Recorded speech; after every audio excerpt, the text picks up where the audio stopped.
નમસ્કાર દર્શક મિત્રો, હું છું રૂપલ લુણીચિયા. સંપૂર્ણ ન્યૂઝમાં આપનું સ્વાગત છે. બનાસકાંઠા જિલ્લામાં કોંગ્રેસના ઉમેદવાર જ્ઞાનીબેન ઠાકોરે અમીરગઢના આંગણે આવેલ દેવશ્રી ડુંગરપુરીજીની ધૂણીએ દર્શન કરી હાજર રહેલા લોકો પાસે જીતાડવા માટે આશીર્વાદ માંગ્યા હતા. તેમણે જણાવ્યું હતું કે બનાસકાંઠા જિલ્લામાં 2 પક્ષની ચૂંટણી હતી.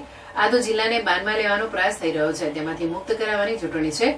તેઓએ વધુમાં જણાવ્યું હતું કે બનાસકાંઠા જિલ્લાનું સહકારી માળખાનો દુરુપયોગ થઈ રહ્યો છે. કોંગ્રેસની સરકાર આવશે તો બાળકોને સસ્તું અને સારું શિક્ષણ મળે તેવા પ્રયાસો કરવામાં આવશે. અમારે રબર સ્ટેમ્પની જેમ કામ કરવાનું નથી. અમે જિલ્લાની સ્થિતિથી જાણીતા છીએ. જિલ્લાની પ્રજા ચૂંટણી પછી બધા મતભેદો ભૂલી જીવન જીવે છે, ત્યારે કેટલાક નેતાઓ મતભેદ સાથે જીવી રહ્યા છે. હજુ ચૂંટણીનો પ્રચાર એ ફોર્મ ભર્યા પછી અને તાલુકા પંચાયતની સીટ વાઇઝ ગોઠવા એ પ્રમાણે થશે.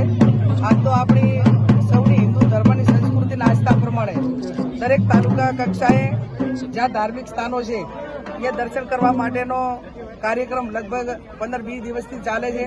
એ પૈકીમાં આજે ડુંગરપુરી બાપુની જગ્યામાં દર્શન કરવા માટે કોંગ્રેસના આગેવાનો અને અમે સૌ કાર્યકરો અહીંયા આવ્યા છે. ત્યારે ડુંગરપુરી બાપુની જગ્યામાં એક જ પ્રાર્થના કરીએ કે આ ચૂંટણી દરમિયાન ભાઈચારાની ભાવના રહે અને સૌ આગેવાનો હળી મળીને એક તંદુરસ્ત લોકશાહીના ભાગરૂપે ચૂંટણી જે પક્ષો એકાબીજા પ્રચાર કરતા હોય એ સંયમ રાખીને ચૂંટણી લડે.